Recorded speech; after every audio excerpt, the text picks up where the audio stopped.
we'll start with what's most important, and that's what's happening on ESPN right now with the Dia Barnes and my U of A Wildcats getting ready to go to the Final Four. So shout out to our women's team for carrying the torch there at U of A. With our game tonight, really thought it was a great team win. We had really good moments. We went on runs. We fought back against a team that's, they're tough. It's a tough team with veteran players, and obviously, the job Hamm does. And we responded every time.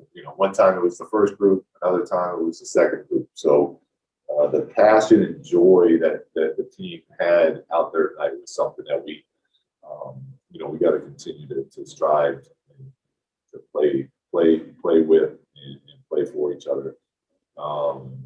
But yeah, really good win by the group. We will start with James Hamm. Hey, Luke. Monty described his first trade deadline as value buys. That's what he was looking for. And tonight, I think you got really nice value out of all of those guys. Just how much are they adding as far as length, athleticism, all of those things? The three main guys. Yeah, I mean, it's been short, but to that point, James, they were great with those things tonight. Like there was multiple plays where you get deflections, come up with loose balls, a couple fast breaks, one where TD finished, one where it was a pass back and forth between Bo and I think DeLon, and we got a layup. Like part of what we need to get better at, what we've been missing is that type of explosion. In athleticism, and again, small sample size, but tonight really showed the value in having that. And I thought the guys have done a really nice job. The new guys are really blending in and playing their game still, but trying to do it within what we're trying to accomplish here. Sean Cunningham. Yeah, Luke, kind of following up on that, has it exceeded your expectations the way those three in particular, because obviously they've been ones that play, but have come in and just not really disrupted too much of maybe some of that good success you were having at the early part of this win streak? Yeah, they're good players. They've been in the league. We knew we were getting some good players, but. And from what I see, like I feel like that they will and we will as a group just continue to get better, right? Like it's that we did some really nice things tonight, but just as they feed off of each other, it feels like right now there's going to be some really good chemistry with the group. Now that's easy to say when you're winning, right? So it'll really get tested once. We take a couple losses, but for now, it's it definitely helps as we bring the new guys in to get there faster, as far as everyone being on the same page to get a couple wins. Jason Jones. Just the fact that you're able to add some new guys and kind of keep playing the same way, and just not just this stretch here, but going back over the course of this year of how it's been up and down. Is that a sign of how you talk about building a culture of work and staying even keeled, and it's coming through right now? Yeah, I think so, Jason. I think what we've talked about all year, what we've talked about since we've been here, really just showing players the consistency in the messaging and the effort, and then the players showing the consistency in their work ethic and where they're trying to get. I think you see it as individuals get better and as the team gets better. And it's why, I say that, occasionally you look at organizations like here in San Antonio and in Miami and some of these teams that when you're together for a long time and you're bringing people in and out and everyone knows what is to be expected and what the team is trying to do, that's how you build something special. So we're still at the early stages of it, but we're excited about the group we have and where we're at. Tony Harvey.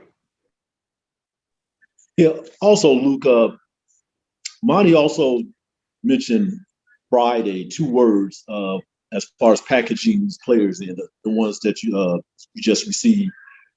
They were brought in for a systematic approach. So right now, it looks like you got some rooftop snipers in Terrence Davis, and Mo can shoot it as well, but they're largely athletic. They can get down the hill, and they can shoot. Can you talk a little bit about, what these type of dimensions add to this team, and what the fans, probably can expect more?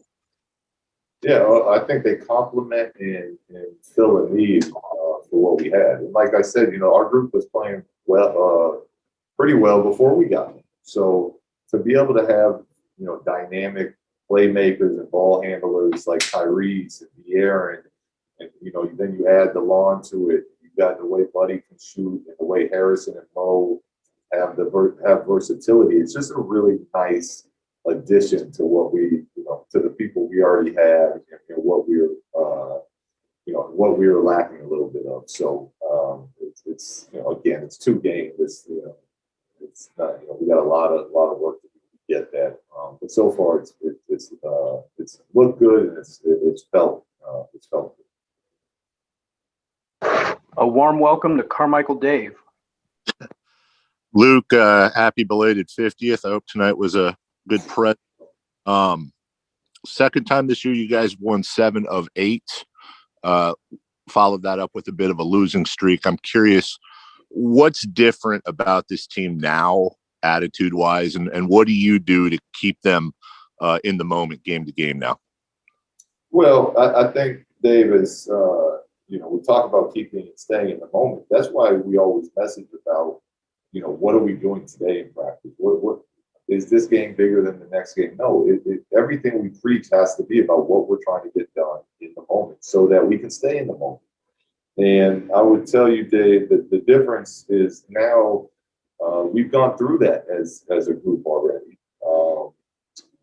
This team's won 7 out of 8. We had a couple of injuries, lost a bunch in a row. So we went through that as a group.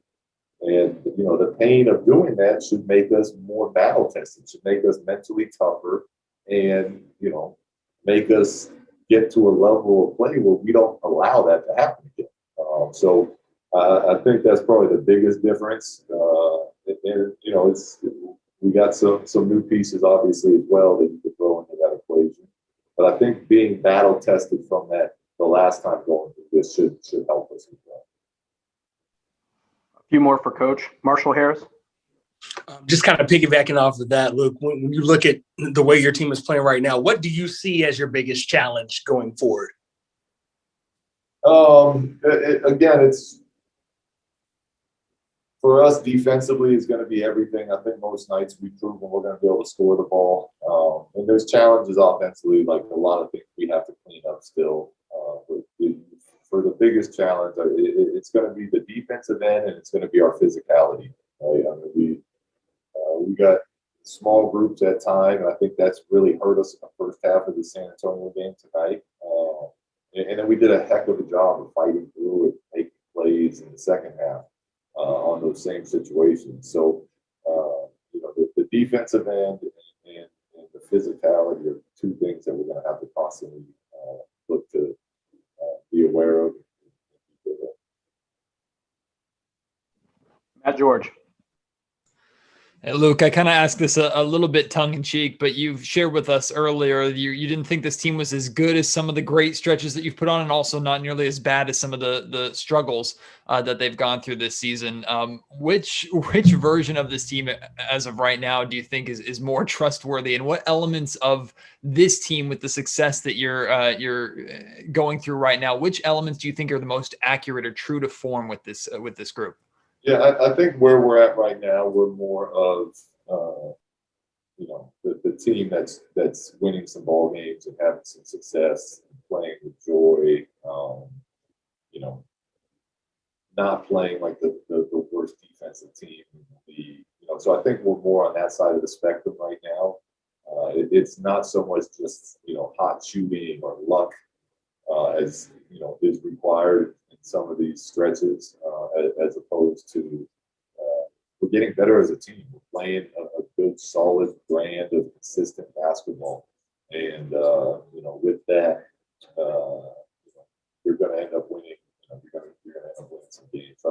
closer to that and respecting that now. Last question, Jason Anderson. Luke, congrats on the win, sir. You talked about messaging. You've talked about messaging all year. It's easy to say the right things, but to get the buy-in, for the coaching staff and the players to work through some of those really difficult stretches you guys had where it looked like things were teetering a little bit. What did it take for you guys as a coaching staff and for your players to get through that and to get to this point? Yeah, well, I think trust is the number one thing. If they trust us and we trust them, then we can work through anything together. And I think that the players deserve a lot of credit. They continue, like I said, they continue to work. They continue to work. They're taking losses and they're banged up, and they trust what we were talking about and what we were doing. And that comes, we all know trust is something that's earned. We spent a lot of time as a coaching staff prioritizing relationships with the players because of that. And we want them to understand we're all in this together, win or lose, and I think they know that. And like I said, we got a lot of work to do still for the team to a good place for now. Thank you, Coach. Have a good night.